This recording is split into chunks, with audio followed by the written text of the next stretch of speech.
So I'm going to introduce Dan and Jodie for a truly beautiful reunion of longevity and just being together. So he's a beautiful man and it should be a beautiful night. Turn your phones off, save your questions to the second half, and let's say good evening to the beginning. Thank you very much.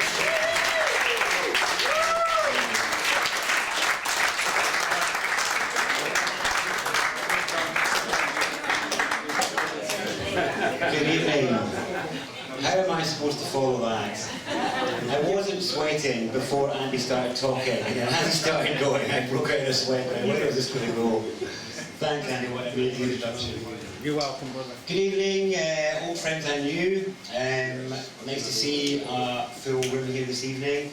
I hope to share some recent new insights that some of you might find of value.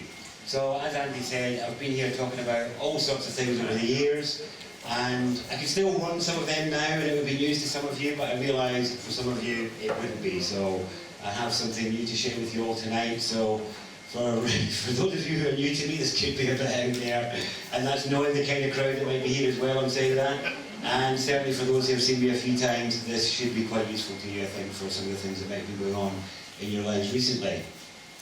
So tonight, as Andy said, you know, I've done the yurt thing, off-grid, all that sort of stuff, home ed, home educator children, what else, activism, all that sort of thing to kind of try and bring change.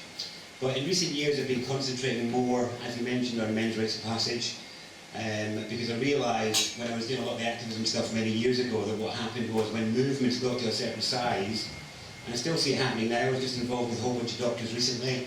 Same thing happened there, and that was that people don't really know how to trust each other.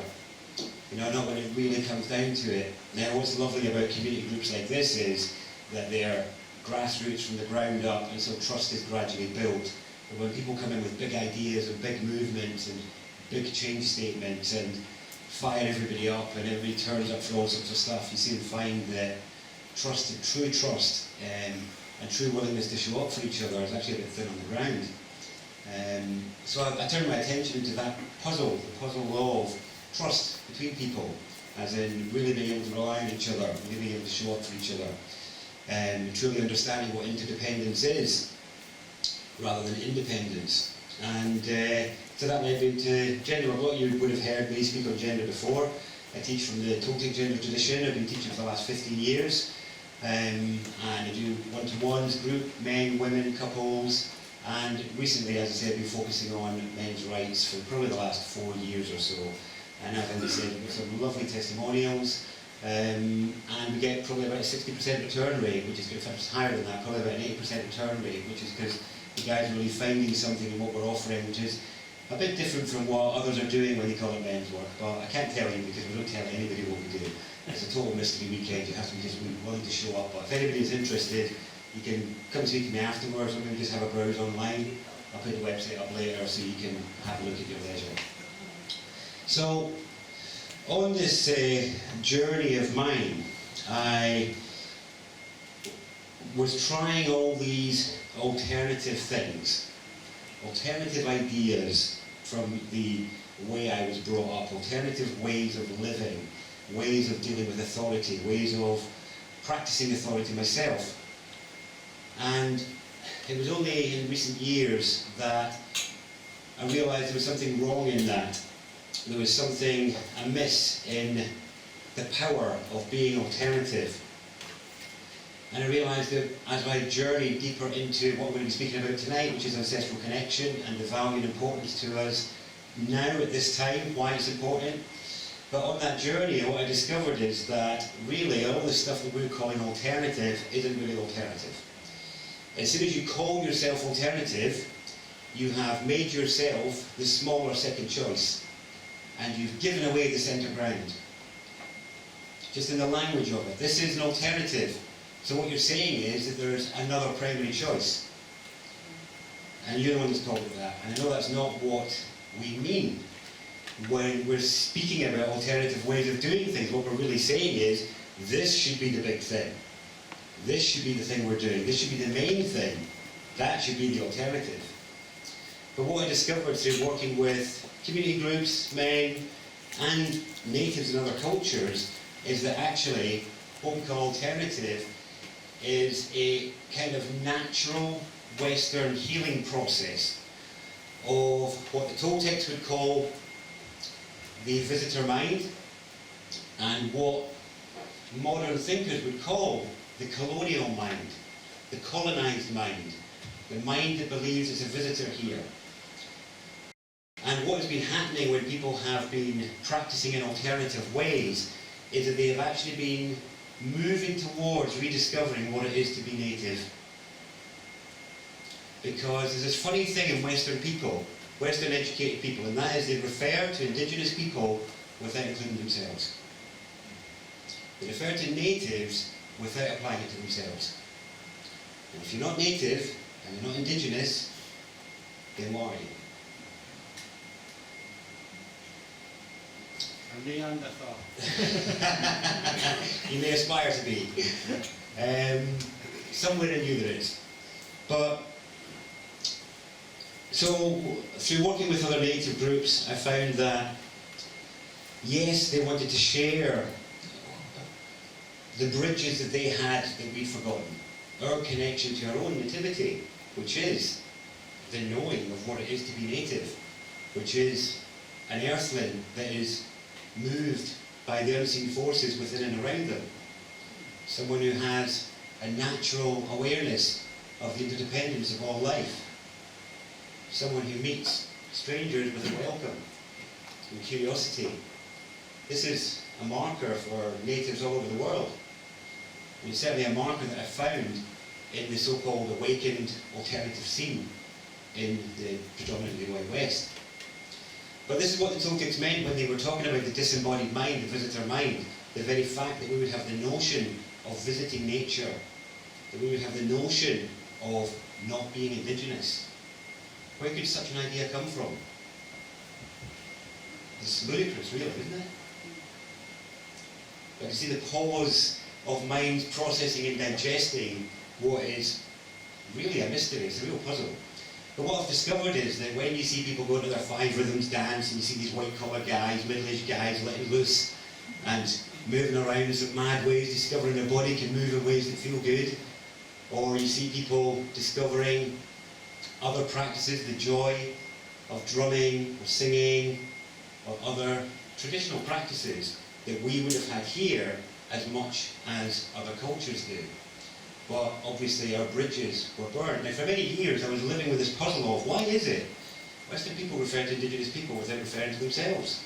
And I didn't know. I've been on it for about 5 years. And I was in Mexico last year with a friend who's been living with some natives over there for many years. And she had a great answer. And she said, it's because we were colonized so long ago, we've forgotten. And it doesn't mean though, so I was sitting with some Mexican elders and saying to them, what do you do with these doctors, these people who are calling their medicine alternative when really it's native medicine? They're calling their gardening alternative when really it's native gardening.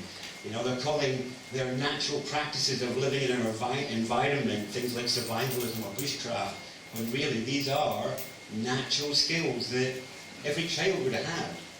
It's funny, when we're doing rites with men, it's simple things. You know, they're basic things that kids would be able to do because we're so disconnected from what really is our environment. You know, and we'll get onto a bit about the role of these boxes in keeping us disconnected. But, so what I realised was that what was happening when we talk about ancestral awakening, ancestral connection. I mean, when I first got on the native journey many years ago, there was a Scottish seer said to me, she said she'd studied with Native Americans and said, well, the natives are aware of 4 disconnections in the Westerners that they're trying to heal. And I didn't realise that my journey in the last something like 12 years has actually been healing each one at a time. And they are disconnection from spirit, disconnection from each other, disconnection from the earth, and I think it's disconnection from himself. What the 4th one was there. I have no disconnection from ancestors. And you know, I didn't really know what those things meant at the time. But as I've journeyed on, I've discovered that these are vital to us feeling at ease in this world. They're vital to us not feeling alone and isolated. And in times like this, when we're under such pressure and the structures that we've relied on our whole lives are crumbling, I've discovered the importance of nurturing and tending to these disconnections. And some of them you're already working on by being here. You know, you're working on the connection with each other. Got Andy and it's lovely. Claire, thank you, Claire. I'm caffeinated and nervous. Andy and Claire to thank for fostering and nurturing this importance of connecting with each other. And obviously many of you have already been on spiritual journeys of the value of reconnecting with Spirit.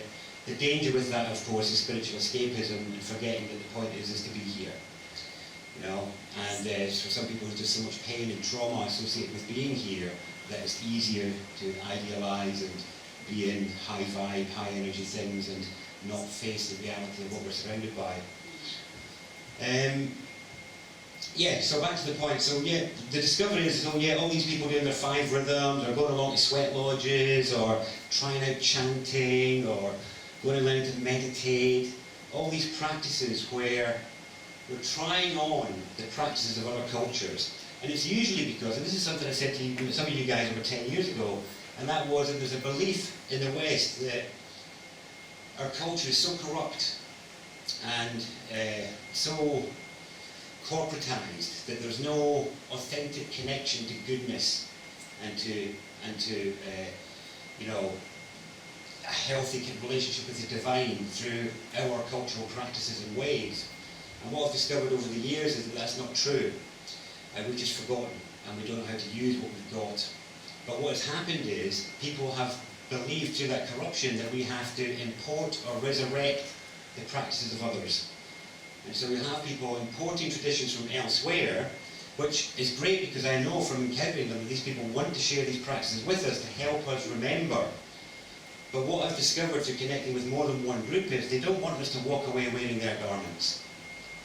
They don't want us to walk away calling our names their names. They want us to use the tools and the methods of rites and the ways of reconnecting so that we can rediscover our own ancestral connection and rediscover our own ways, our own songs, our own ways of moving.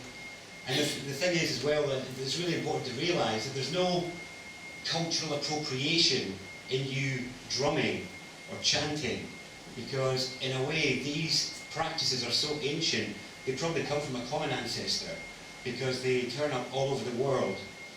And I like to say to a lot of people who talk cultural appropriation, no culture owns the beating of skin on wood or the beating of wood on wood. That was all over the world. No culture owns sitting in a hot tent. That turns up all over the world. It's probably come from a common ancestor. Nobody owns the making of vowel and consonant sounds to change state and change vibration. That belongs to every culture in their own ways.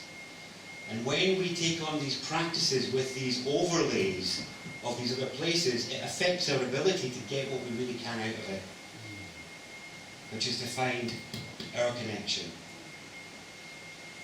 our ways. And what I've discovered over the years of working with this is that that is possible, and that it's something that really does become very alive, and something that can enable you, like I say, to feel less alone. And for any of you who feel unfamiliar in this world, overwhelmed by it, intimidated by the wild, yes, that might be unfamiliar to you, but it is not to your genetics.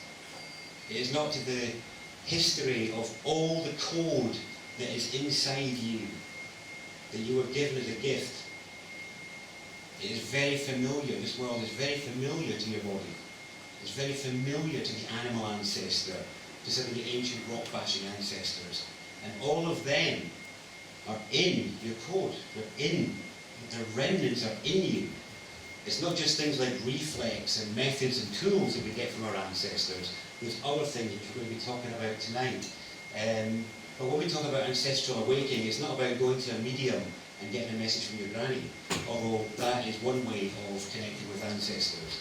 And it's not about, I mean, there's obviously great value in connecting with the broader ancestral field when we talk about the ancestors rather than mine.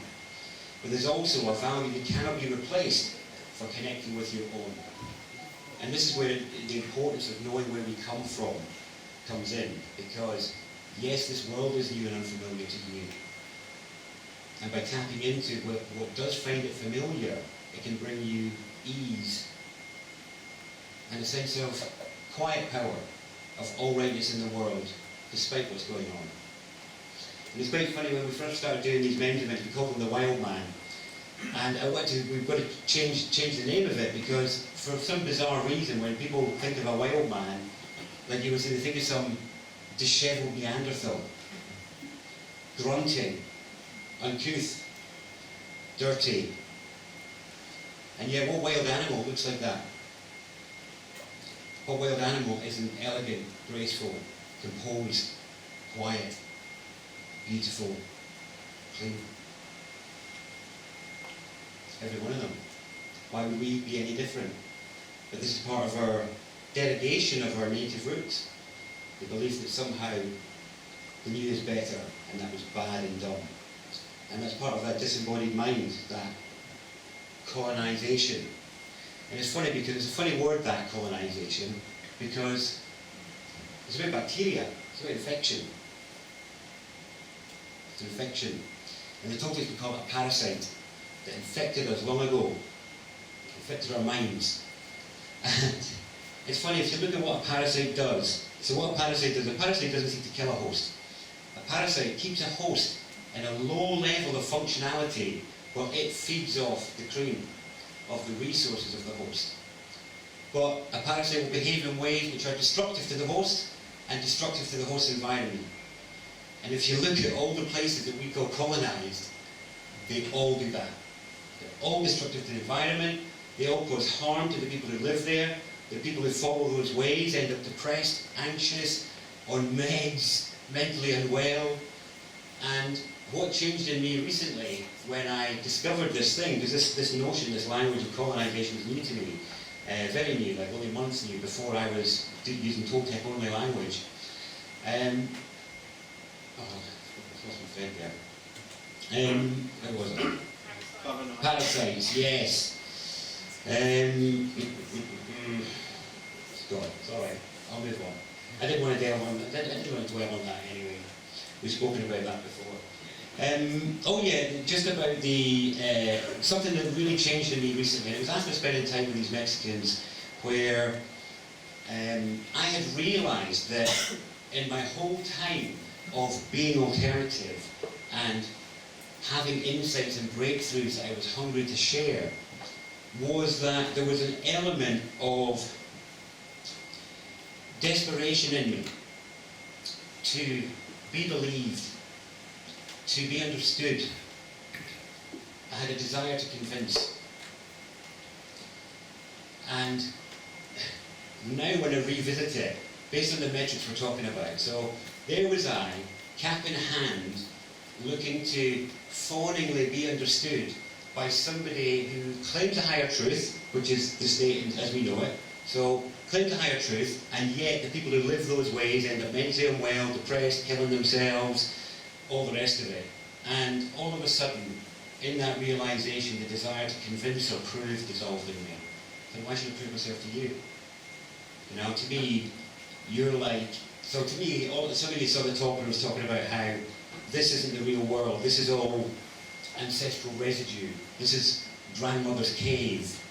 You know, the real world is still the same as it always was. In fact, nothing's changed in 100,000 years. It takes as long now as it did 100,000 years ago to build a shelter from scratch without methods and tools. It takes as long now as it did 100,000 years ago to build a fire from scratch without methods and tools. It hasn't changed. The only thing that's changed is our ancestors encoding their knowledge into tools and processes in a way that we didn't realise. So when you ask a Native American where their ancestors are, they'll say, in the rocks and the trees. And most Westerners will go, what? Because that's not the world you lived in. You haven't got that connection. So we need a bridge. And for us, the bridge is this understanding that all of the world between us and nature is all ancestral gift. All the shelters, all the structures, your garments, your vehicles, they're all encoded gifts of ancestors. How many of you know how to mine, smelt, shape metal?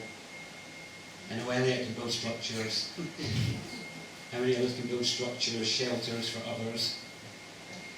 So, in many ways, you're quite helpless to shelter yourself, to deal with your own water supply, to deal with your own coverings. You're utterly dependent on this encoded wisdom passed down. And so for me, for those who don't feel a connection with their ancestors, I invite you to realise we're in grandmother and grandfather's cave right now, keeping the heat at bay so we can sit and have this conversation. You know, so the next time you're out in the rain and you just put on your raincoat, you know, there's an opportunity there to be like, oh, thank you. And what I realised over the years is that, and this is something that came up through the rites of passage as to why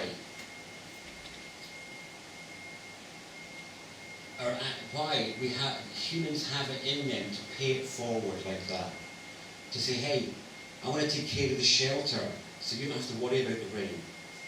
Hey, I want to take care of the poo so you don't have to smell it and carry it yourself. Hey, I want to take care of the water so you don't have to walk 10 miles to carry it. And that's all in our recent past. Now, what I realised over the years working with these guys is that the reason for that is because that's what they could do. They could build shelters. They could fetch the water and solve that. What they couldn't work out is why the relationships in their families were car crashes. Why they couldn't control their feelings.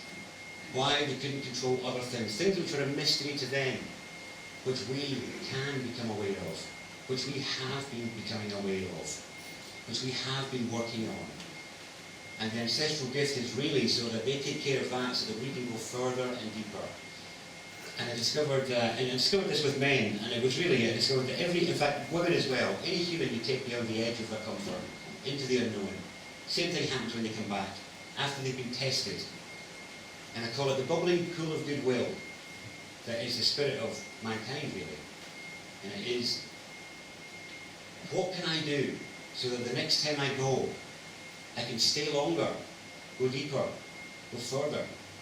And what can I do so that those who come after me can have it a little bit easier and go further and go deeper? And for me, that is the goodness that we're wrapped in right now. But the question is, what are you doing with the gift? And I have no doubt that for all of you, your life situations are showing you what needs to be dealt with. And for most of us, and something that's been coming up massively in the last couple of years, which is really what tonight's talk about, is ancestral trauma. Ancestral trauma, your trauma. So when I say trauma, I mean the new understanding of it. Are people aware of what I mean when I say trauma, and trauma aware or trauma informed? So trauma is not about, you know, a paramedic saying trauma, where it's like, oh, you know, somebody chopped their hand off and they're in trauma. I don't mean like that. I mean that as a child, when you were shouted at so loudly that you froze, or you were bullied, or attacked, or something shocking happened, an accident, doesn't matter what it is, anything that causes you to freeze is trauma. Anything. And what ends up happening is there's a natural biological, this is a new understanding. So many people think that a lot of their behaviours that they maybe don't like, or some of the ways that we don't show up in the world, so that's what brought it up for me, is not showing up in the world. That was my personal thing, is when I've got a lot to share, just not putting myself out there, only doing things by invite for many years. It's like, why have I got this wall of putting myself forward? And I realised it was my trauma from childhood. So I've been on the trauma journey in recent years and discovered that for most of us, if you're not saying what you really think and feel, if you're not turning up confidently about yourself, as in showing up in the world, then I would suggest you should probably look into trauma. Because for most of us, that's what's lying beneath all of that. For some of us, we might say, I'm shy, or I'm not confident, or this. We have all sorts of stories that we've made up after the fact. But for most of us, that trauma occurred when we were pre-rational, under 7. And obviously, we would have had you might have had traumatic events in your adulthood as well. You might have been some violence, some abuse, some attack, anything like that can also have the same effect. It can actually take years to recover, because actually, trauma is now understood as a biological process. It is not a behavioural response. It is biological. It's like breaking your hand. And it has known stages. Freezing is just the beginning. So how many here are parents? How many parents? Alright. So when you're dealing with a small child who's been shocked, they'll freeze up, as you might correct me if I'm wrong, so they'll go through stages, so they'll freeze up, they may initially resist comfort, they'll harden up, they'll tell you to go away, and it'll be hard for a while. But if you persist and you're just present, then the hardness will pass, and you'll get some tears usually, and then the tears will be a bit hard and racking at first, and then there'll be some sobs, and then a sigh, and the body will soften. Does that sound familiar to anyone? Yeah? It's only at the point of that softening that the trauma process is complete. As in the restoration back to a core relaxation and ease. And any of you who were not supported to complete that process for any event in your life are probably still sitting in either frozenness or hardness and rejection of connection, or possibly in the grief stage. But if it's stuck, then it's stuck. And that's really what tonight has been talking about, is how we can get into some of that stuckness, because it's in the field right now. I mean, it's been so, everywhere I've been looking the last couple of years, it's become massively, on the one-to-ones I've been doing, it's been a massive theme, and just in the world there's a growing trauma awareness where people are able to become aware of this and realise the sense of understanding, this is about hormones moving through the body really, you know, and actually about letting that process complete. And there's no shortcutting it. So there's numerous ways you can approach trauma work. You can do things which are non-cognitive, like TRE, trauma release exercises. Those are just about letting the body, doing some certain exercises that let the body release trauma that's in it. And that can sometimes manifest as shaking, spasming, tears, things like that, but usually without a conscious memory. Then there's other more cognitive processes. Actual trauma therapy, where you remember events, but they're difficult to feel, or you don't want to think about them, but you're aware that they are affecting your ability to be healthy and connect with other humans now, and to get on with your life in a positive way that's filled with hope and aspiration, rather than secretly having given up, which is also part of your trauma response really. So there's the proactive sort of conscious stuff, but I struggled with a lot of that. And it was partly because there was a part of me that deep down knew not everything he's talked about. And also it's not always appropriate to bring a glut of the past into the present field, which is what can often happen in trauma spaces. That's why trauma therapy and stuff like that is quite good, because you create space to let the past out. That's really what it's about. And it's quite important to notice in yourselves, any of you that notice old behaviours or patterns that you thought you'd beaten, or that you've given up on letting go of, you know. Any of you that are struggling with any of that sort of thing, is to realise that it's not a behavioural deficit in you. There's nothing wrong with you. In a way, the only reason it is still showing up, despite all the other work that you've done, is because you've just not done that bit. It's just what's left. It doesn't mean all the other good work that you've done isn't great and meaningful, and it doesn't mean all the great states that you've tasted aren't going to be yours again. But the point is that that which is unresolved, there's a natural urge in it, there's a natural tendency that it wants to come up to be resolved, and it's going to keep bubbling up until we can bring it into our awareness and actually deal with it. And I've noticed that there's a real biological component here, there's a biological match in how we process stuff stored in the body. There's a great book called The Body Keeps the Score, which is about this, which is how about when we don't let feeling move, there's nowhere for it to go. It's stuck in the body somewhere. And even though you might be able to kid yourself on that it's not there, you have got it stashed somewhere at a cellular level. And it's going to keep bubbling up at some point to be resolved, because it's part of the natural healing process. I mean, if you, and actually in fact the natural digestion process, it's like the digesting of experience. There's a natural process there. So I noticed that when I was going through some grief trauma work, I noticed my own resistance to letting feeling move.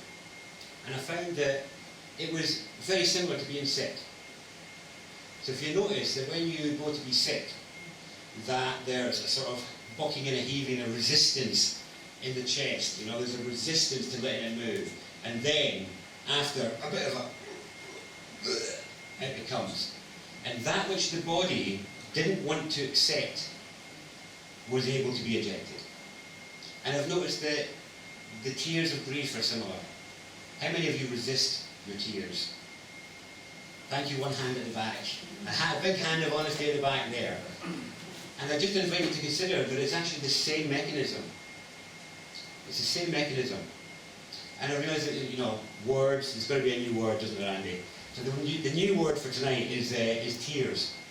And that is, I don't know why we call it tears, because it's not really how that word can also be said. The other way we can say that word is tears. Tears. And that when we allow them to come, we are healing tears in our ability to connect. Tears in our ease of being. And if we don't allow them to move, then we will remain hard, frozen, unwilling or unable to connect and receive the medicine of intimacy with other human beings. And I don't mean sexual intimacy, I mean present, you know, natural intimacy that is possible for us. So tears are one part of it, or tears. And in the same way that, you know, when we vomit, all those impurities are in the vomit. I have this sense that that's what the waters of our tears are carrying. They're carrying energetic toxins and other things out, because who doesn't feel better after they finally let themselves cry about something? It's the resistance to it that causes the suffering, and the shame of being seen, the shame of being heard, sobbing. And we have to be able to give this to ourselves, because if you're not willing to let yourself feel what needs to be felt, then whatever hardness or problems or isolations or difficulties you're experiencing are just going to continue. But tonight wasn't really about personal trauma, it's actually about ancestral trauma, because there's so many of the things that, so many judgments that we've made about ourselves, conclusions you might have made about yourself, about what you're good at, what you're not good at, you know, whether you're worthy, whether you're good enough. And a lot of that is based on our behaviour and how people have reacted to our behaviour in the world. And as young children, we have this naive belief that other people, bigger, older people, are skillful and correct. And so if they say something, and if they do it, then that's the way it should be done, and that they must be right. And this gets encoded into us in a very powerful way. But what I've realised is that a lot of the behaviours that we've seen in our parents aren't theirs. They've picked it up. And actually, if you look at some of the really complex behaviours that you may have been presented with and you may enact yourself, best one, passive aggression. Amazing. We're in a world full of passive aggression at the minute. It's incredible. But if you look at children who have passive aggression displayed to them by an adult, that's a really complex behaviour. Really complex. And when you've got a 2-year-old learning something super complex like that, it's easy to grow up thinking, oh, that's me. I am passive aggressive and I need to do something about that. And there's an element of truth in that. But the point I would like to bring to your attention tonight is it's not just yours. This is actually unresolved ancestral unskillfulness. People who don't know how to handle the feelings moving through their body, so their arms and legs kick in spasm and their voice comes out with unskillful things. And this creates massive impact on our lives. But to go even deeper into this ancestral field, it just seems to be that so much ancestral trauma is up for clearing right now, because what I've seen for so many people is that it seems to be the deepest, oldest stuff that is coming up right now. Really deep, old stuff that we would have liked to have been gone already, and maybe feeling a bit lost as to what to do about it, as to how to deal with it. Now, I'm going to do a little segue here into the earth element for a moment, because this ties in with our understanding of the ancestors. It ties in with the ancestral awakenings that have happened in me. And so when most people speak of the earth, they'll look outside and they'll be, look at the abundant earth, look at the abundant mother, look at all the trees and the greenery and the fruits and the plants, and be like, oh, Mother Earth, how wonderful. And in my journey of ancestral connection and connection with the earth, I've discovered that that's not the earth. Okay, it's not the earth. All the soil on this planet, every single bit of it, no exceptions, is something that once lived. It is an ancestor. Every piece of soil is either space dust or ancestor. Every bit. The earth is what that sits on. It doesn't seem to be a bit mind-boggling, but there's a reason for this, and that is that we are born into a complete field of ancestral residue. Everything that was unresolved from the past comes up again and again, through the soil, through the plants, all that's unresolved. And even the other component that's in the soil is, of course, poo. And what that is what your body could not tolerate, what your body could not digest. That which was indigestible and unacceptable for the body gets blended into all this residue that then comes up into the plants. Now, the reason I'm saying that as a little segue is because this is something to really tap into, because we were literally born into a field of 100% ancestral residue of unresolved currents and unskillful behaviour that we then think of as us. As if we were somehow born into a world that was a calm lake and all the disturbance in it is because of us, when it isn't. And the reason for sharing this is that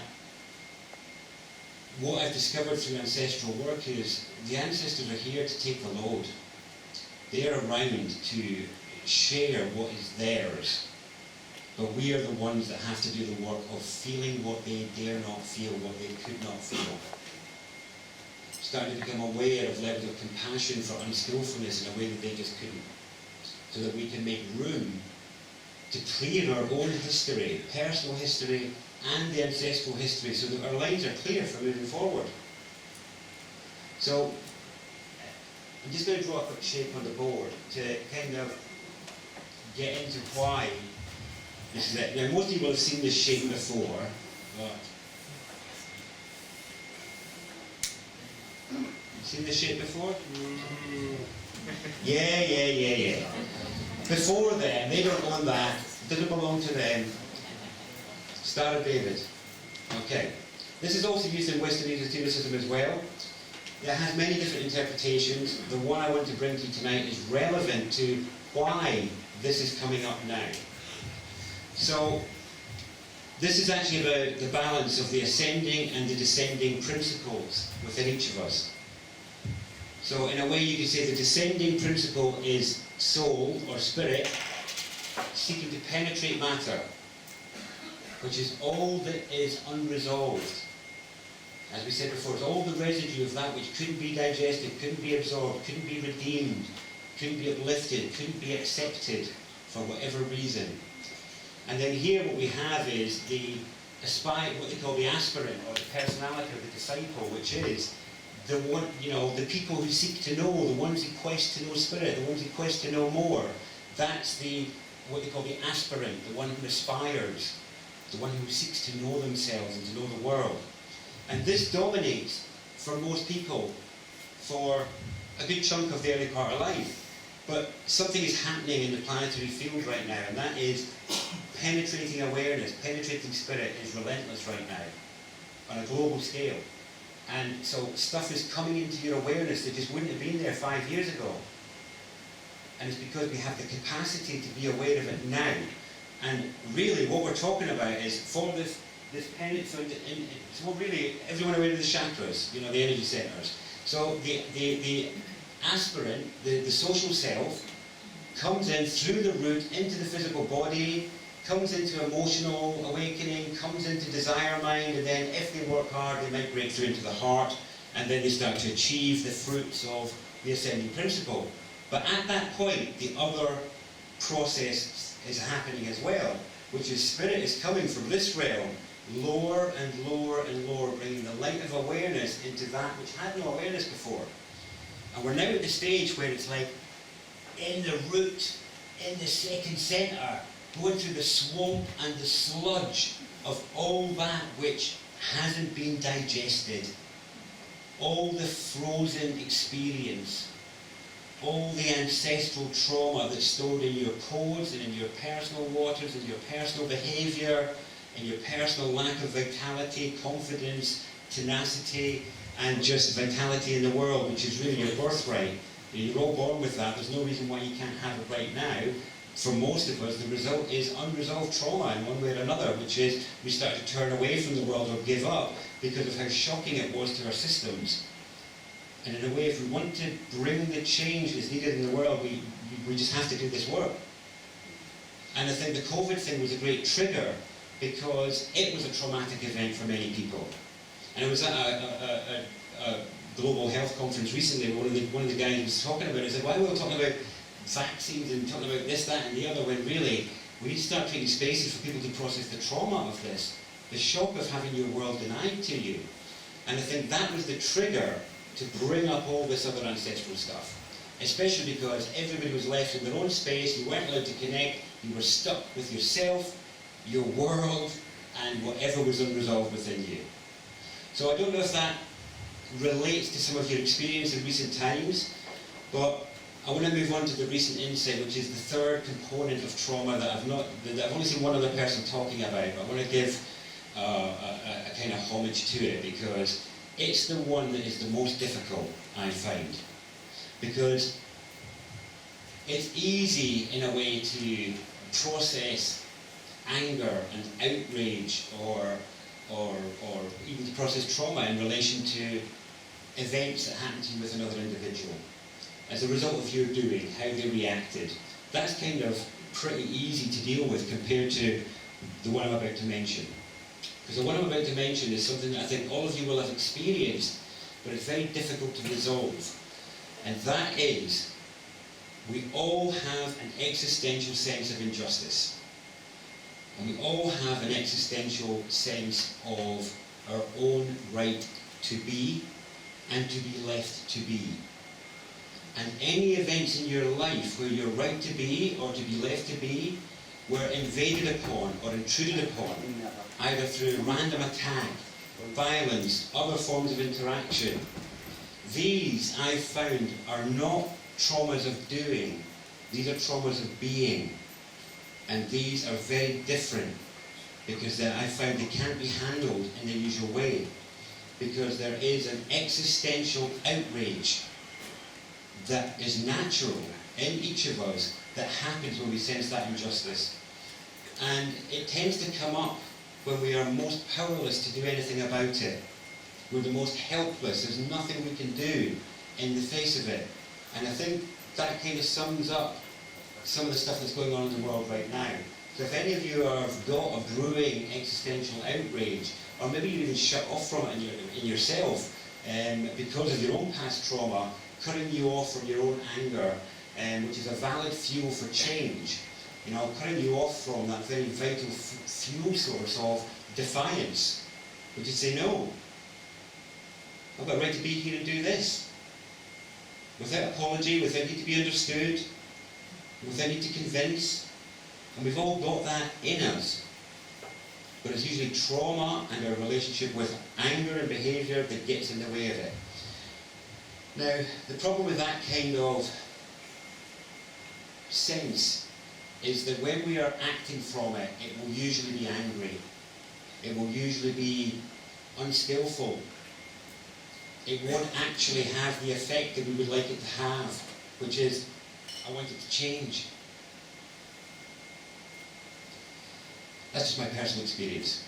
Yours may be different.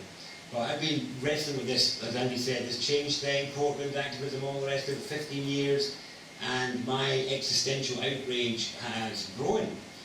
With, despite making many great efforts to see many great grassroots changes, yes, the people are moving and goodness is moving, but so is darkness and so is other things, Got a bit of outrage about that, I'll be honest. Was this outrage anonymous? But this leads me to what was the real point I wanted to get to tonight, which was about where I discovered, and I told you I was going to be talking some proper crap tonight, Andy, and it's about to get there.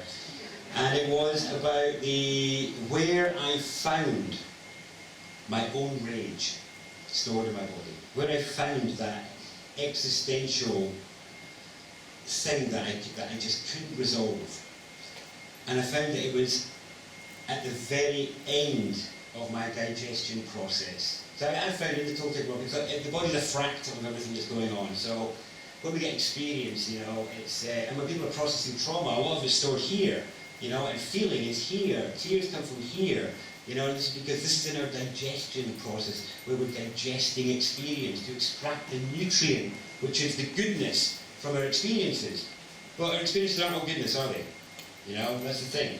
And the body has a way of dealing with that. And that is, going to the toilet. The body deals with that which the body couldn't process or digest or accept. And that was where I had my epiphany, a breakthrough that I wanted to share tonight. And that was that for many, I think the rage and the existential part is stuck at the very end of digestion, which is basically colon, bum, arsehole, which is, I think a lot of it, colon cancer, bowel cancer, repressed rage, as far as I'm concerned, as an unexpressed outrage. But the reason it gets stuck there, and this is, I'm going to have to use the fractal of what happens when you go to the toilet, and the reason it gets stuck there is because there's a part of us that doesn't want to let go. And doesn't know how to let go. Because so much trauma stuff is about how to fix things. But when we're dealing with that which we're powerless about, or that which cannot be changed, if we're not able to let go, then that will stay with us and eat us up. In the same way as walking around with a poo in your body for 20 years will eat your guts up. And I'm suggesting that for many of us, and it's funny, if you look at what happens when people go to the toilet, it's like, it's the same as how people react to their feeling, which is a bit of resistance, contraction, funny face of being pulled. And actually, if you take a picture of certain people when they're going to the loo, they might look like they were angry. They might look like they were feeling a bit aggressive. But I mean it as a fractal. I'm glad you're smiling and laughing, because this is an honest fractal. We're saying, I'll bet you this is how you are behaving in relation to your repressed outrage.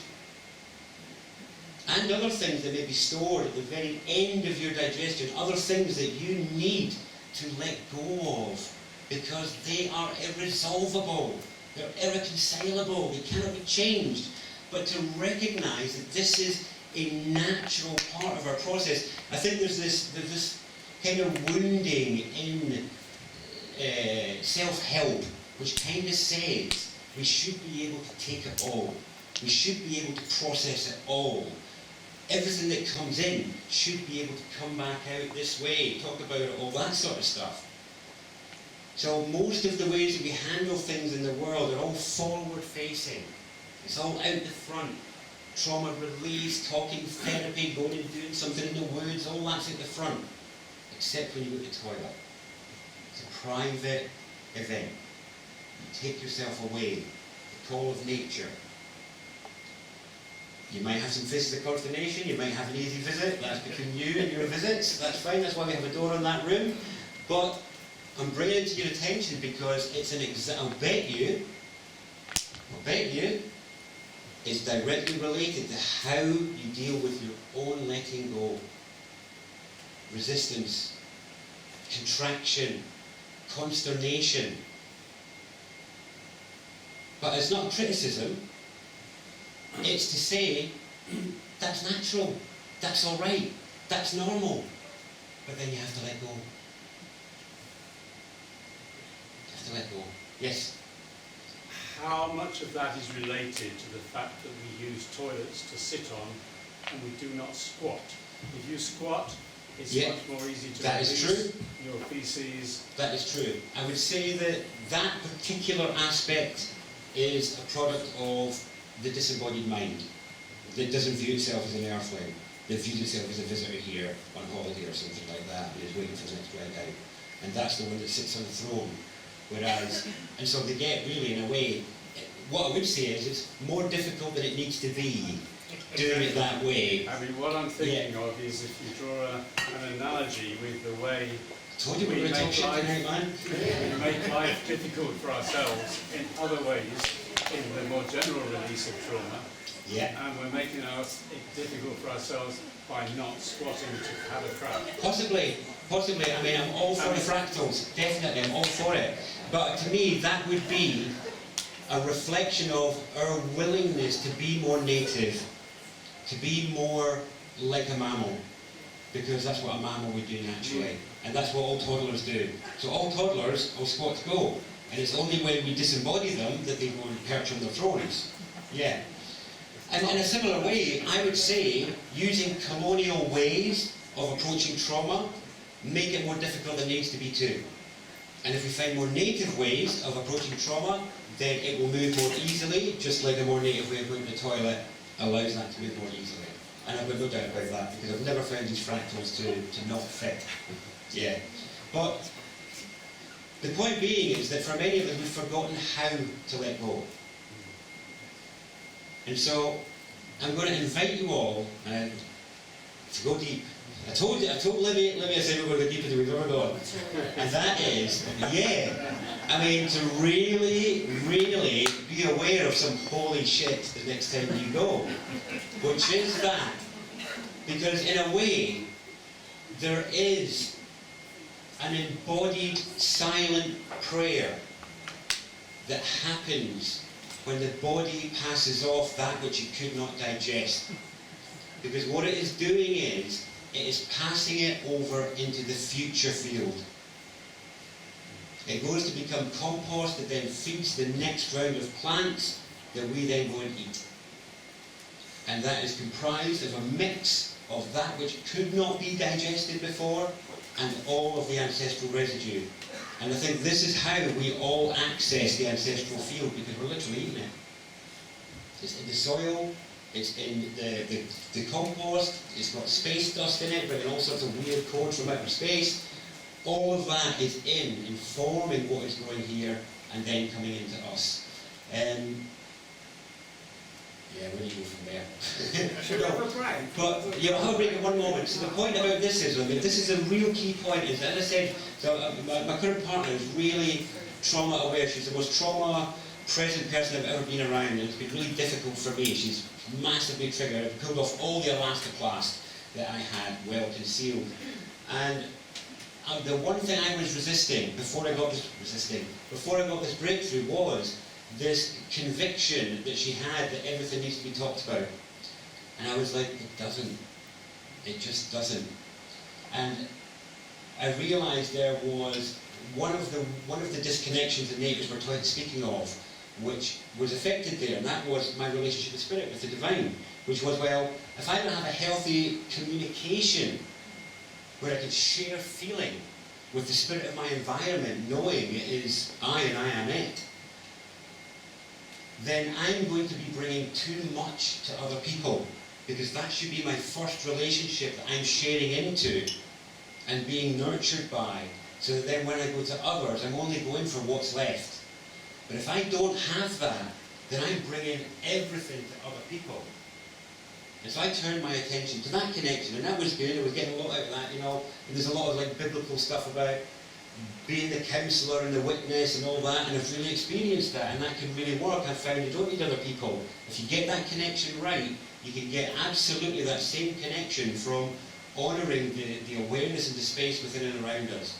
But this is the other side of that, you see. In a way, that level of seeking witness is here, up at the top end of this pyramid, whereas what I'm talking about is here. And this is a silent handover to the mother. This is a silent handover to spirit embodied, to spirit informed. These are both equally spirit. Just one's in density, the other one isn't. This is why they talk about the 3 in 1 in our native cultures here. The Celtic cultures, they have the principle of the 3 in 1. It's not a Christian notion that's something that our people had. And so in a way, most of us, all our spiritual attention is on all this stuff, not realising that this is as much.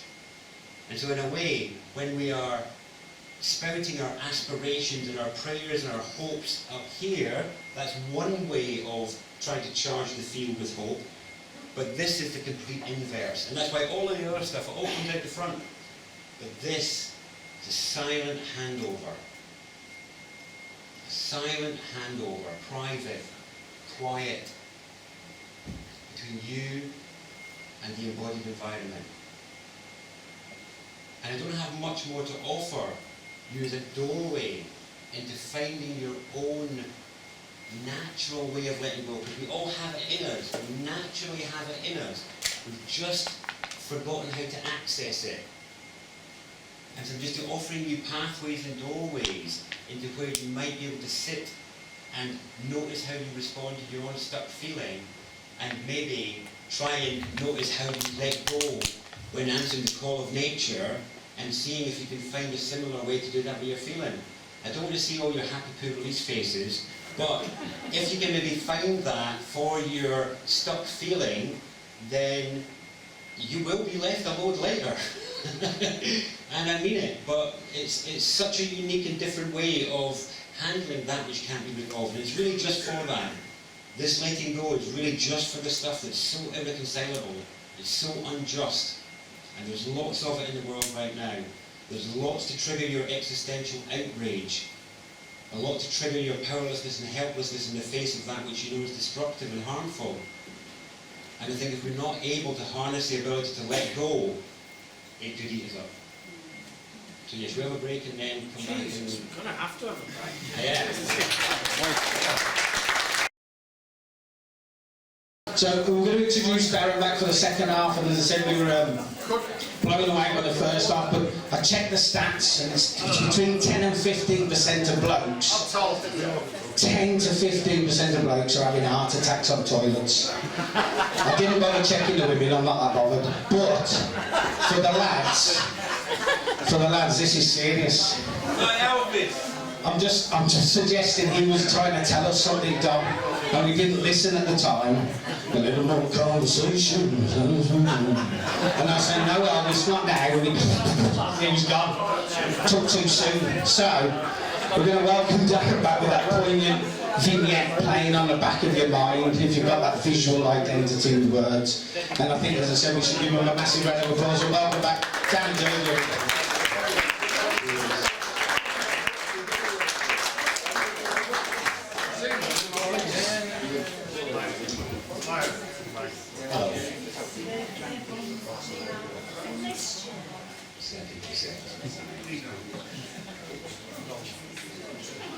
Glad to see most of you are still here after talking such a pile of shite for the last hour, but such is life sometimes. So, moving on,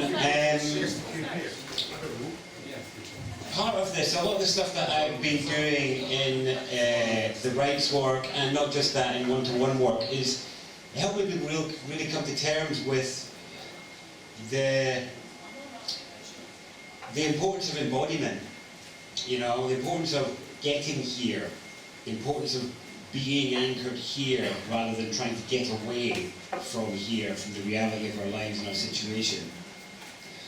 And I think one of the reasons some people might have found the subject matter tonight perhaps uncomfortable or unusual is partly because of that disembodied mind that kind of denigrates or views as dirty or unpleasant the animal we find ourselves in. Because no matter how we view ourselves as a spirit or consciousness or whatever, this is an animal. You know, and even if we want to call it human, based on the genetics, we're about 1% human and about 90% the same as pigs, frogs, cucumbers and all sorts of other stuff. So the actual human component is tiny. The rest of it, in a way, unless life started on this planet in many different places, in a way, there's only really one DNA strand on the planet. In a way. If all life originated in one place, then we have, on our own personal chains, that entire history. And that contains within it certain pieces of knowledge that you'll be aware of, like reflex, flinch, blink, automated heart function, automated breathing, all these sorts of things are encoded in there. But there's also other things that we may not be aware of, like I mentioned earlier, that can help bring us ease. And I want to share with you a personal story that really helped me see this, that blew my mind because it was so bizarre. And it was to do with my own 2 daughters. So, with 4 children, and this was two of my girls demonstrated this, and it takes a lot to blow my mind, but this did. And it was my oldest, one day. So they've had very little contact with my family in Scotland. They've maybe seen their gran a few times in their lives, never for very long. And my daughter started pulling the exact same face that my mum pulls around nuts, and started going, ooh, nuts, and said it in exactly the same way. And I was like, how are you doing that?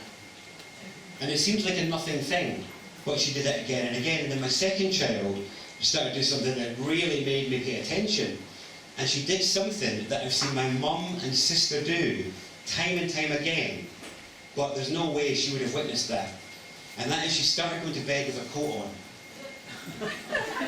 She started going to bed and lying in bed, huddled in her coat, going, oh, I love this is great. And I was just like, my sister does that, my mum does that, but why are you doing it? Now, I've got no idea. I don't have an answer for you. I just have a doorway into mystery. A doorway into mystery, as in, that's clearly in the code as something. I've got no idea what. It doesn't really matter. The point is, it's an anecdote to help demonstrate what I mean when I say ancestral stuff is in us, whether we like it or not. Because the stuff I was talking about in the first half was really about behavioural re-imprinting. You know, whereas this is something else. And to really access that, we kind of really have to come to terms with our animal. We've got to come to terms with it. We've got to be alright with it. Because if we don't, then the urges of our own beast will get the better of us. The urges, or the behaviour. And the thing about the animal is that it's non-verbal. It's not emotional. It's more primal than that. You know, if you consider what it is to feel happy or sad, or consider what it is to have ideas, these are very different from what it feels like to need to go to the toilet, or to feel hungry, or to feel tired and need sleep. The way the body speaks to us is completely differently to how other parts of us communicate with our awareness. And it is very much mainly an animal. And the earlier part of the earlier subject tonight is a part of the animal that a lot of us don't have a great relationship with. And I wonder if it's related to our kind of resistance and avoidance of that skill in our lives, the skill of letting go. The skill of being able to release that which we just couldn't take. Somebody earlier in the break spoke to me and said, oh, is forgiveness part of that? I said, could be. Could be. I mean, what I've found as I've worked on this with different people is that we each hold on in different ways. There's different aspects of injustice or unfairness that make us hold on. And so for each of us there might be a different key that can help us soften unfreeze, unharden, get back to soft, easy being. Because that is our default state. Our default state is, you know, you look at an infant when they are angry at you for changing their nappy, or upset you for changing their clothes when they didn't want it, or taking them out when you didn't want to change what was going on. They don't hold a grudge. They let you know how they feel, and then it's gone because they let go. You all demonstrated that, you all had that. And this is really about giving that back to ourselves when maybe culture didn't welcome that in the in-between time. And for me, it's a deep medicine that we need to give ourselves. So, and I think part of this is also to do with what I call throwing the baby out with the bathwater. You know, all know that phrase. I think that's what's happened with a lot of this kind of energy, both either rage or grief or trauma or things like that, is that because we haven't seen it expressed skillfully in the past, we throw the baby in with the bathwater and we don't want to let the feeling move because we're afraid it's going to look like that. We're afraid that if we show our anger, it's going to look like the unskillful anger we experienced, or if we show our outrage, it'll look like the unskillful things that we saw. And that's really us throwing the baby out with the bathwater. And I think it's something we really have to come to terms with. So, this very particular energy has two qualities to it. One of them is letting go, but there's another quality which is a bit more like active defiance that I'd like to share with you. And this, I've only grasped this through, again, doing encounter work with men and seeing what happens when people are being challenged, as in the difference between those who can stand and take a challenge and those who really collapse and run it first until they learn to stand. And for years with the men, I used to have this joke with them about the difference between being a dick and a total knob. And I would say, well, don't be a dick all your life. I said, be a total knob. And I said, because a total knob is a dick with balls. And if we look at the language of a knob, it is the thing that opens doors. And in the British class system, there is nothing higher than a total knob.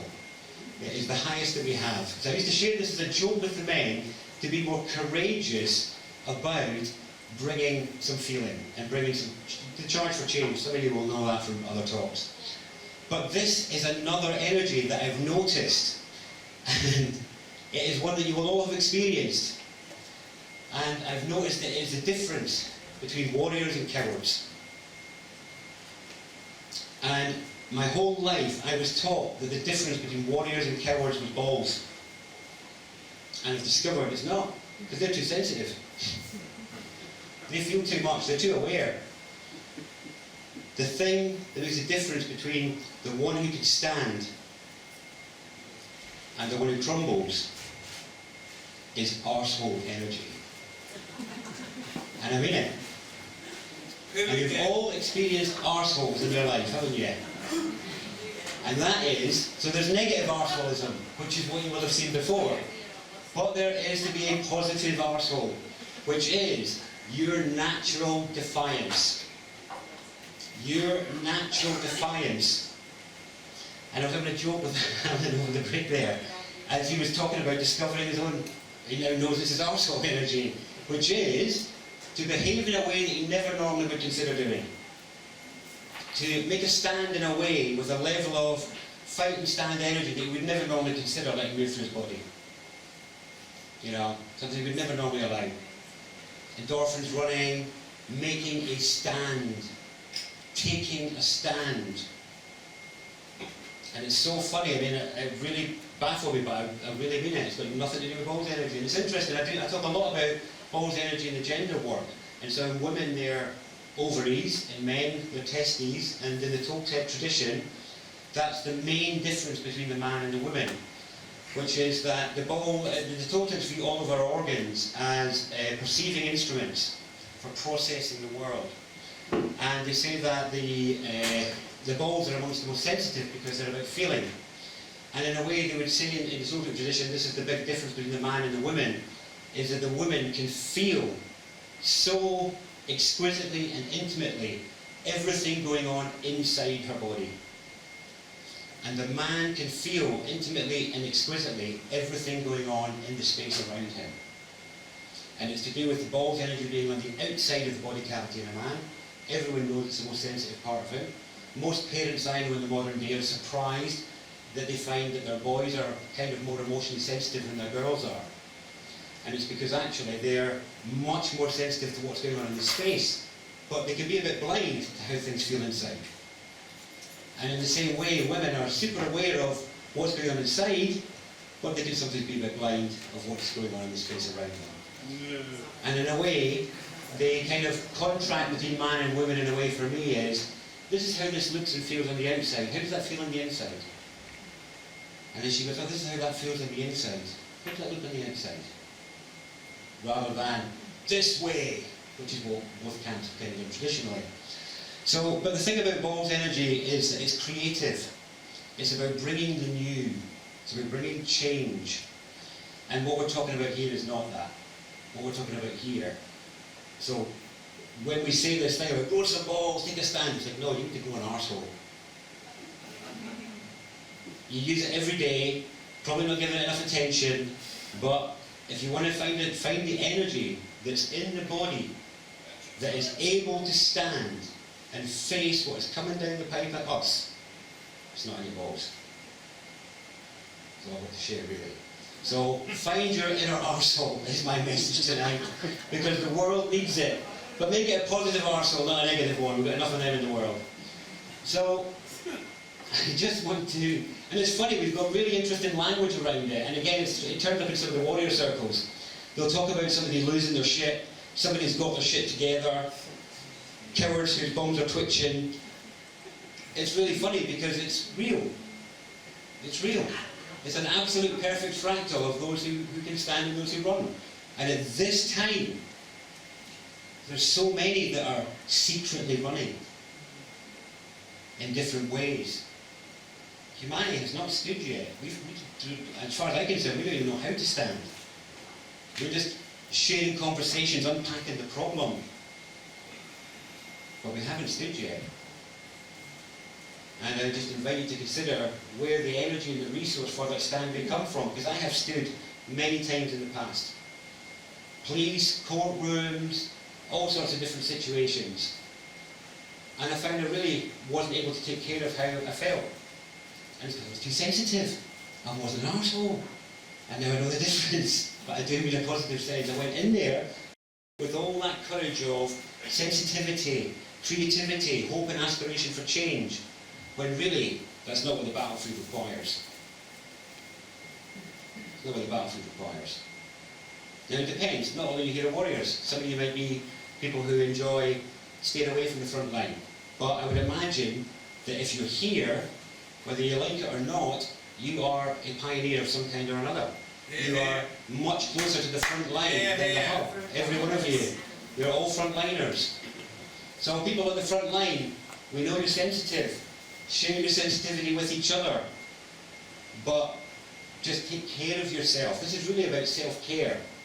You know, how to take care of yourself. Where's the resources within me where I can take care of my state of well-being when I'm putting myself in challenging situations? Because that was what I struggled with. I was going in with all this bravado and coming out like, wow, that hurt. What can I do so that when I go back I can go further, stay longer, go deeper? And the fruits after 15 years of that is now being an arsehole. But again, I mean it in that most positive sense. Let go when you need to let go. But get your shit together when it is time. And when there's nowhere else to go. Yeah. So, just to kind of move towards a wrap-up on this, I want to go back more to the general ancestral connection stuff. For some of you who don't feel an ancestral connection and maybe want to start to build on that, what I've discovered, again, through some of the people that I work with, is that we can access ancestral memory and experience through engaging in practices familiar to our own heritage. And what it does is it stirs what people who come to the events, they say it's an unfamiliar familiarity that comes in as we do these things. So what am I talking about? What are things you can do in your own life? So for example, You know, if you're out there wearing, you know, some new super nylon waterproof coat and some fancy vegan shoes or whatever else you might be wearing, these are very new. There's no ancestral familiarity with these things. Our ancestors within us, it's like this is alien to them. But when we pick up ancient practices, like starting a fire, or sleeping outside on the trail, what are some other examples? Engaging in certain types of encounter or practices, like we still have in certain village traditions.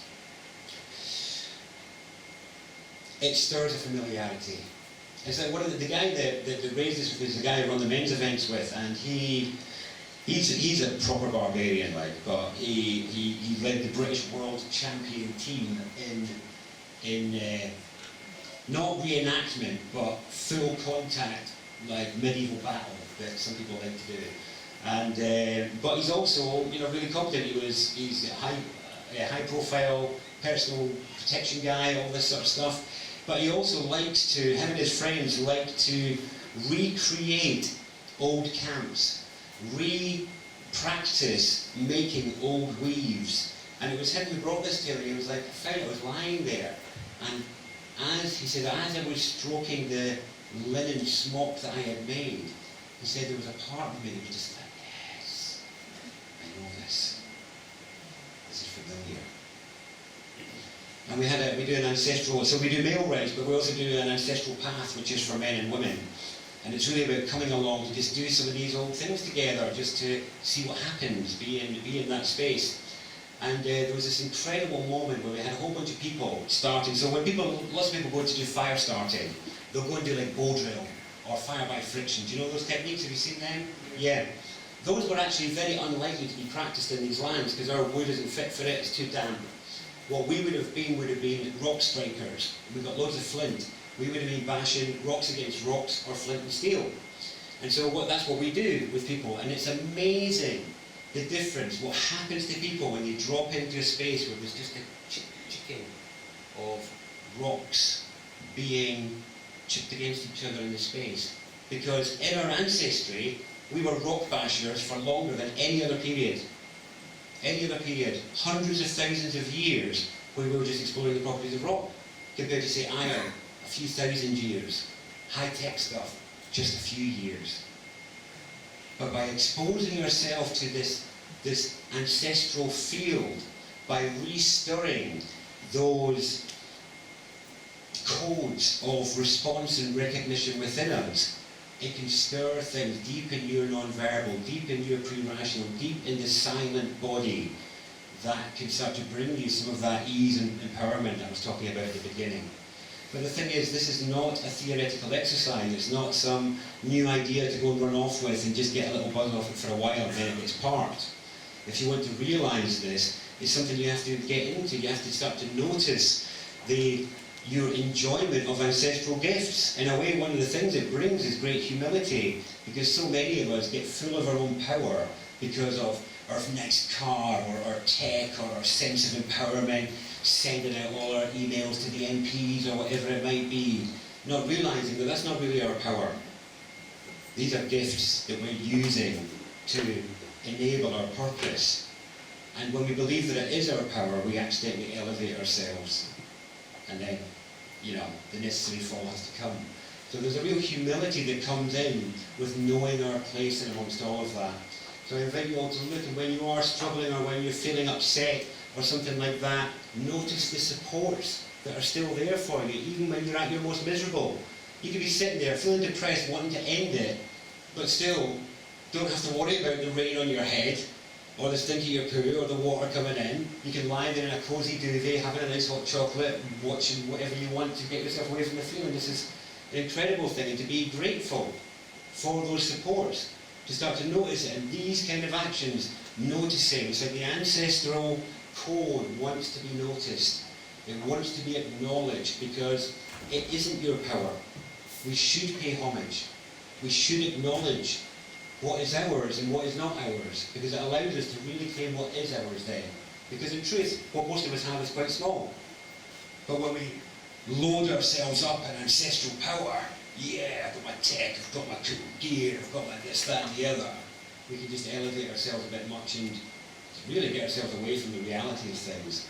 So I invite you to start to notice these things, look for windows to appreciate and to be grateful even when other situations in your life might be making you miserable. Notice that those supports don't go away.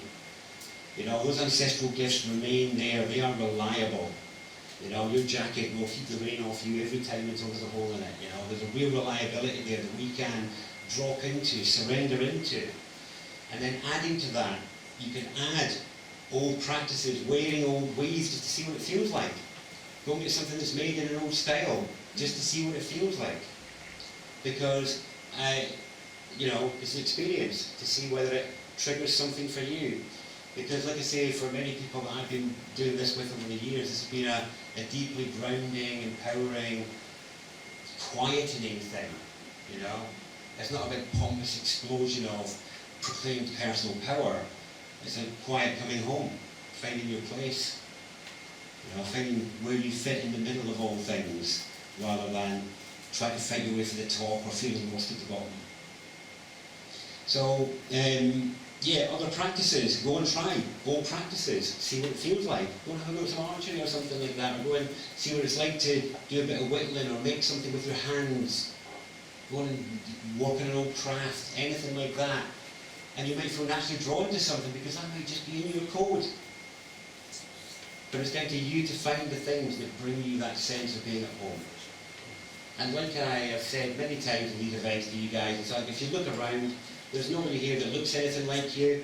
There's nobody here that dresses anything like you. That's because you genuinely are unique and individual. And so the things that you need to find to bring you peace, joy, self-worth, a sense of enjoyment in your life, that's going to be unique too. And you're never going to discover it if you don't try new things in practice. So that's part of the invitation tonight, is to give yourself that pathway down the ancestral line specifically. And that's not instead of everything else you're doing, it's just an additional one. Okay.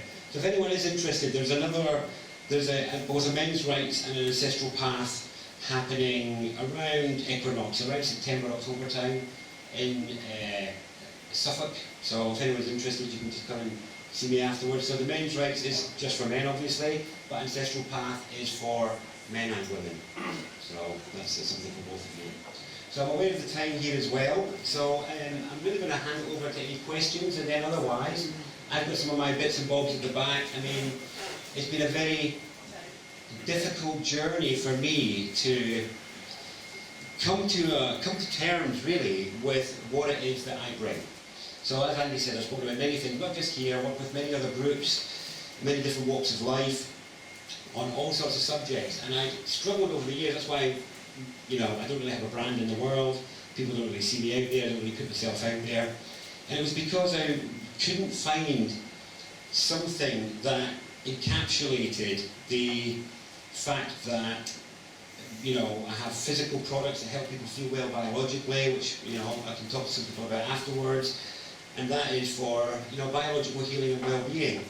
And they've got amazing reviews for people with long-term problems, fighting addiction, anyone with chronic pain or whatever. I've got something there, and they're all my own blends.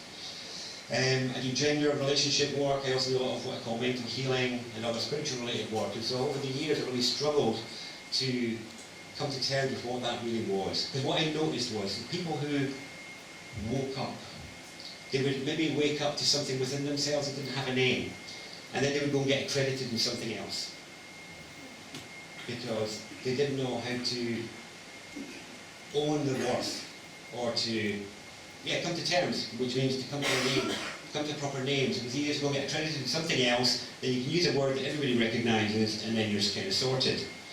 I was a stubborn git and refused to do that, but it meant that kind of like my activity in the world was thwarted because didn't know marketing, didn't have a brand, none of that.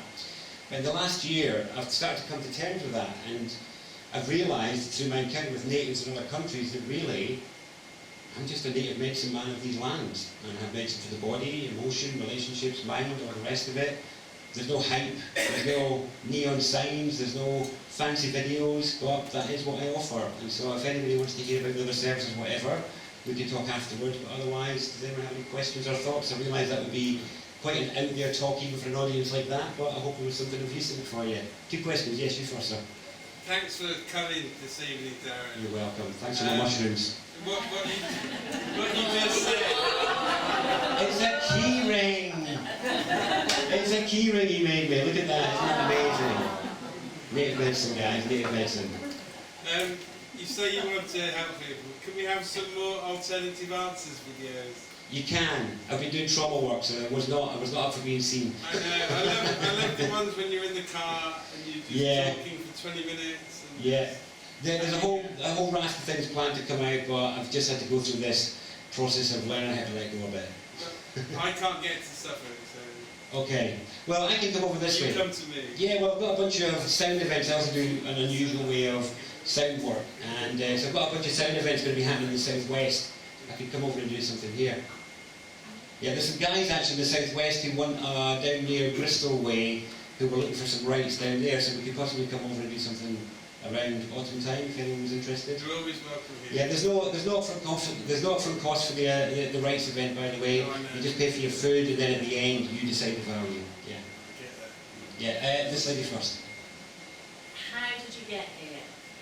Don't say by car. I'm just really interested how you are now a native medicine man. Well, I mean, I've only recently started to even come to that thing that I'm willing to identify with, even though it feels somewhat uncomfortable still. Yes. How did I get here? I got lost. Got very lost in this enchanted forest of a world and threw myself into it, but I digested. Yeah.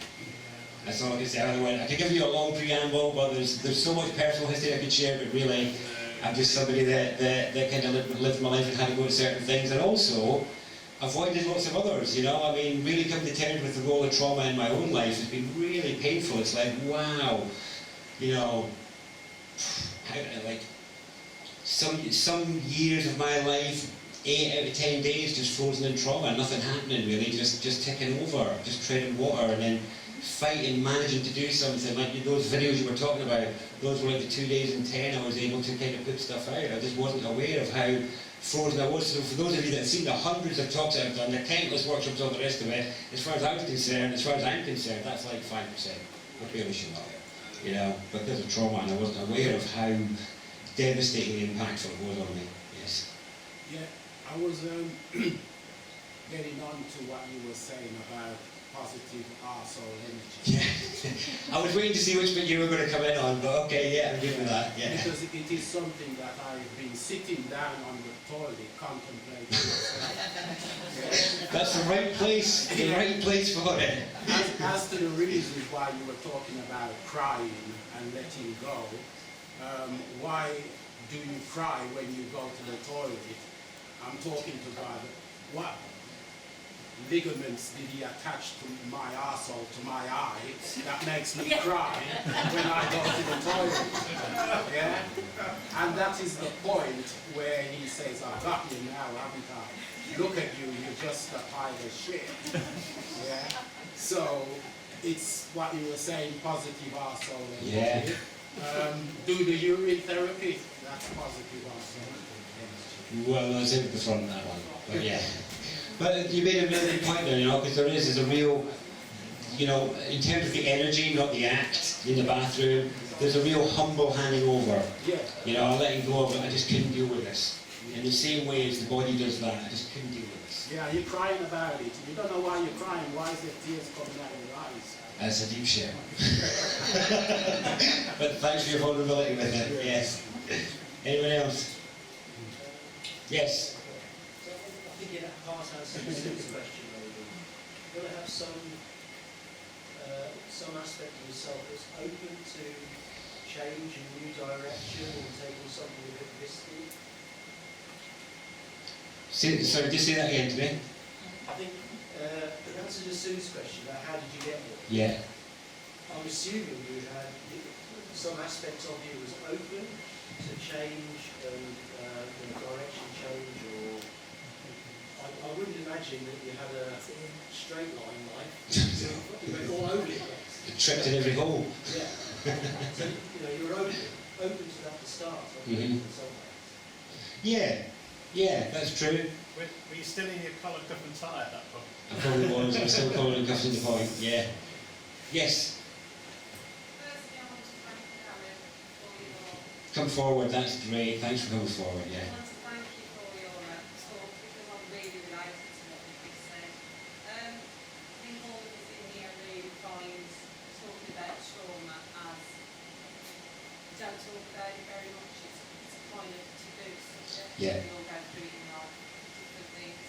I've been through my traumas, and I've never dealt with them, and I've carried them like a rucksack on my back for years and years and years. Yeah. And then I addressed it, and I looked at myself, and I thought about it. Was it there? Was it there? And I kind of tried to make sense with it. I took responsibility, and I think that was the hardest thing that I had to do. Yes. Myself. I Yes. needed some sort of support. Yes. I felt a failure because I was a strong person coping with everything. Yes. And I think we all go through that in life. Yeah. I dealt with it. Best thing I've ever done. I opened myself up. Yeah. I had an open mind to everything. I took criticism. I went back. Deep thought into everything, and I analysed everything, and I dealt with it very, very slowly. And I did it. And then all these doors, all these positives, Yes. all these doors now open for me everywhere, and everything is completely different. And I'm growing, and I'm on this journey, and I'm loving it. I wouldn't have been standing here talking like this. I was just about to comment on that. It's my second time here. Yeah. I wouldn't have I was done just going to comment on that. Yes. Well done. Yes. Hey,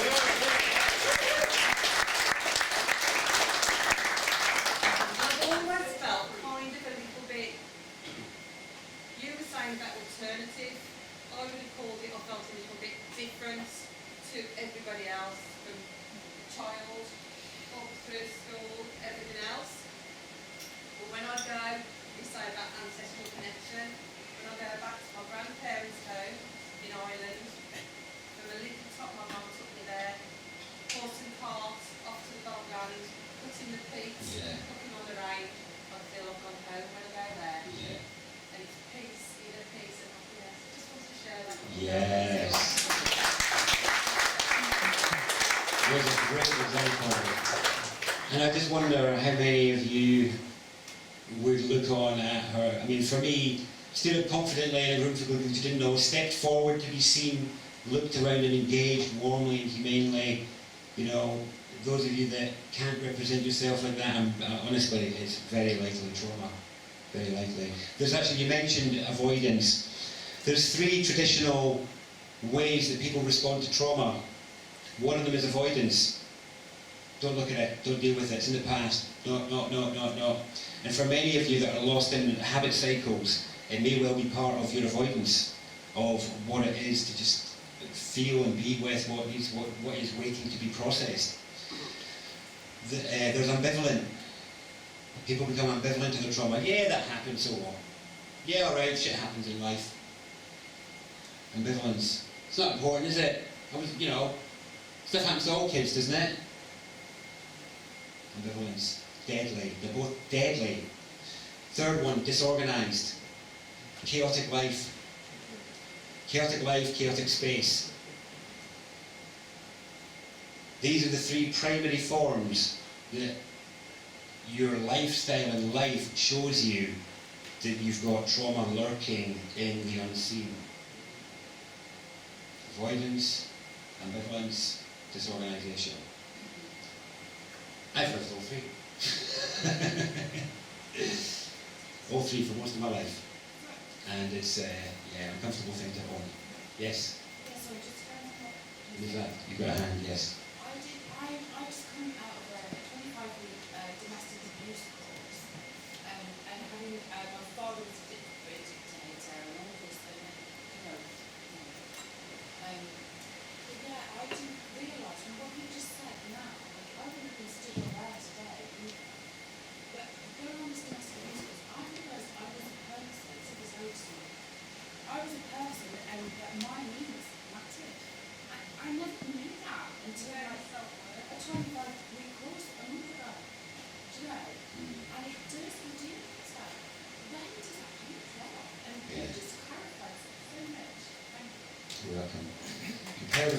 perspective. Whole perspective.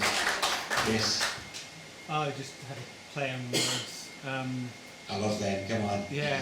So there's truth hidden in the word alternative. Like we're all turning native. Yes. Or they have altered the natives as well. Yes, exactly. Alter the native. Yes. And also we are the original. We are the natural. They may be the mainstream, but that's not necessarily Yes. because even mainstream is they're having to prop themselves. Yes. I mean, the thing is, this is one of the things I was talking about earlier. When I was talking about where I lost the fire of desperate seeking of shame conviction or trying to convince, and part of it was a result of what you were saying there. Now what was it? I'm getting tired now. Recap. Last moment. Alternative. After that, the Original. Yes. What I realised is I wasn't different. The state is. You're not the different one. You're the earthling, lost in a colony of madness that just makes everybody ill. And then why are we feeling any way less than it? I mean, to me, it's like I was years fawning to be understood by a bunch of people who essentially had never left grandmother's and grandfather's cave ever in their whole lives, saying there was no wind, basically. Looking out the window going, there's no such thing as wind, what are you on about? And we natives were standing outside with the wind blowing in the hair going, oh, just come outside. But that's gone from me now. I don't feel the need for that now.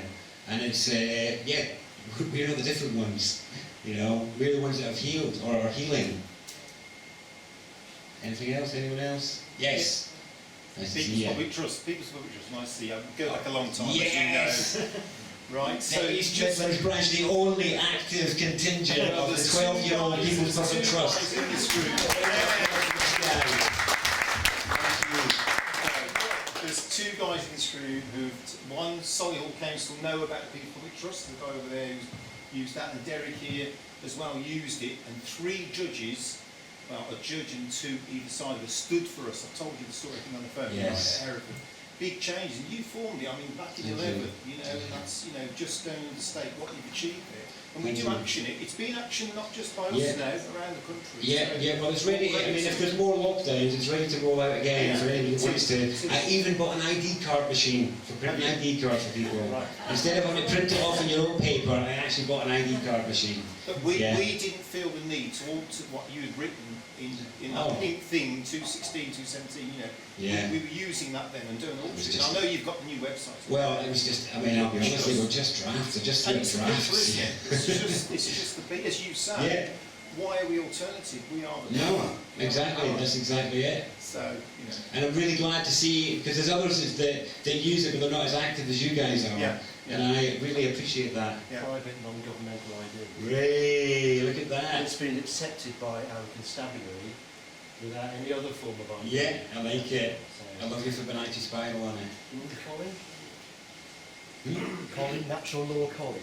Oh, yes. Yeah, right. Yes. Yeah, it was his from Brilliant. 15 years or so ago. Yeah. No, I really appreciate that share. I'm not going to get into what the People's Public Trust is for those that don't know. You can always go and look it up. It's from my activism days and my days in politics. Yes, thank you. Anyone else? Yes. You talked about your children mimicking behaviours of your relatives. That they've never seen, yeah. Yeah. Have you ever looked into epigenetics? Yes, I meant to use the word tonight, yes. And in fact, epigenetics is really, everyone know the term epigenetics?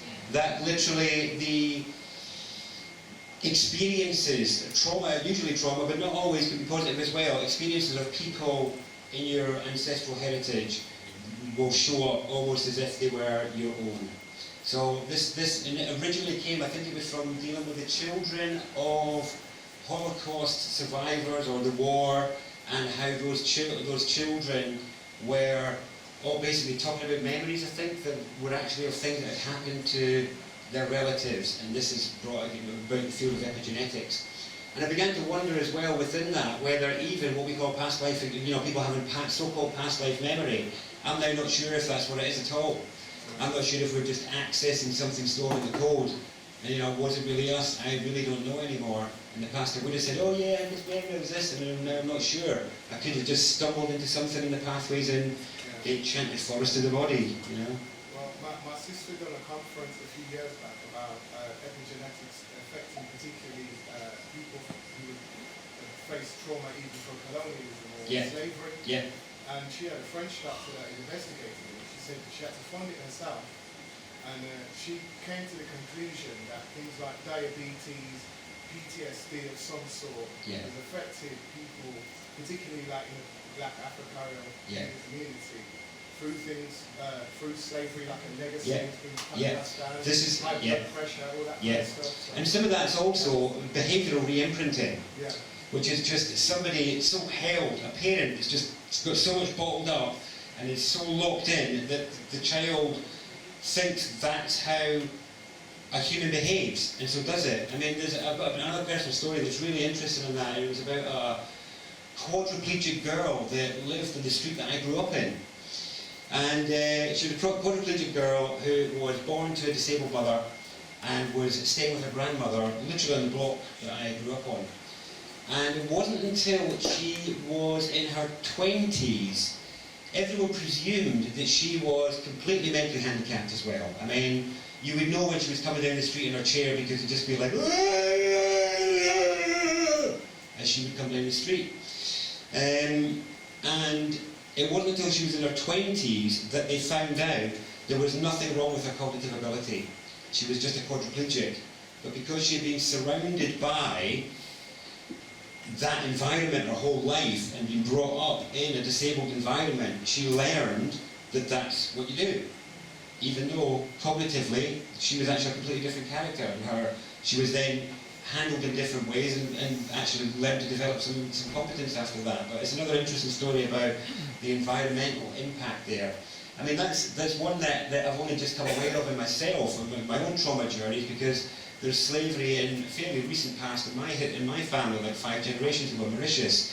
A relative did the family tree and found the name only went back 5 generations before they were slave numbers, because Mauritius was a French and British colony for sugar plantations. And so I began to wonder how much of the frozenness and stuff I've been dealing with is maybe that many generations old.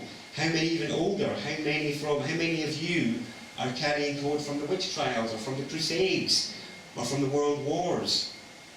I don't know. And in a way it doesn't matter. It really doesn't matter. It's about whatever is coming up in your life is coming up to be cleared, and you kind of have to own it no matter what it might be. And these are just curiosities as to where it may come from when you may have thought, it's just me, I'm always crap or not good in the world, when in actual fact that's not true at all.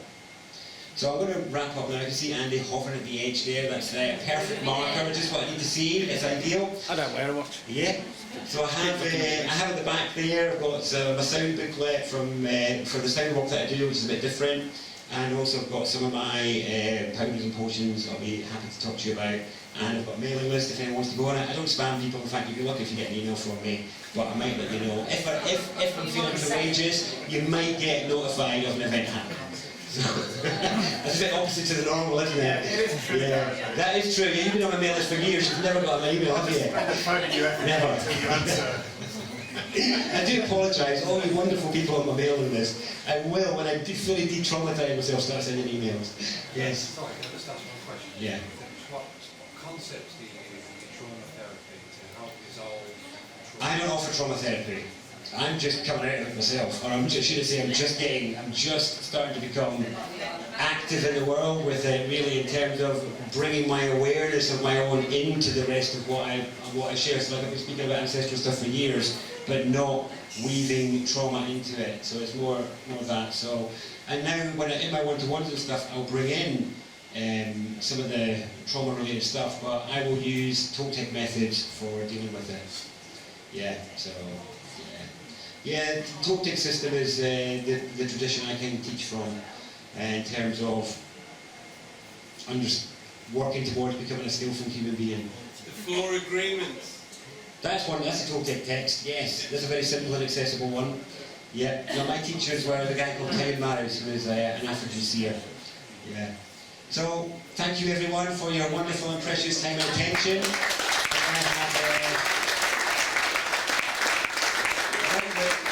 Possibly the biggest human power that ever existed. This has been the biggest pile I've dropped on you guys. Thank you for taking it. I appreciate your attention. We're going to ask you to hang around for about another, I don't know, it's like 20 minutes, half an hour. They don't lock the gate till 12, so we can keep you captive for a bit. And it's, as I said, I'm really honoured. I'm enamoured, but also honoured. As I said, not only that Darren will get in a car and drive for a few hundred miles, but you all risked to come out tonight and gambled that we'd be here and Darren would be here, and you'd feel like, I don't know, existentially benefited by the whole experience. To me, as I said, I'm really delighted, and thank you all for all coming. So we can have 20 minutes with Darren now, so let's say thank you very much. If you're asked tomorrow, it was, the running order is something like shit, bollocks, knobs, arseholes. That's if you just want the 4 sections of the talk, that's it. It's quite easy. So just, I'll text it to you.